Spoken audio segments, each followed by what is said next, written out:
Different in today from your normal Fords, Z-Tex, Durotex and all that jazz.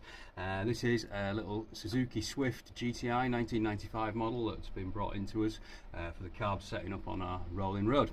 So it's got the little G13B 1300 engine fitted, set of our R6 carbs, manifold, air filter kit, and all the parts that you can find on our website. The link will be in the description.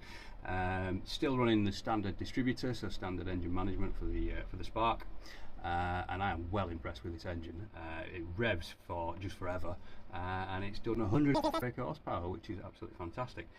So I thought it was worthy of a dyno video, a bit of noise and a bit of dyno action. So just something to whet those appetites for any of those G13B owners out there. Get yourself on our website. You can get your carb kits, you can do a throttle body kit, we can do the whole lot. So it should all be on there. Got any questions, put them in the comments, or give us an email via our website, link which will be in the description. So yeah, enjoy.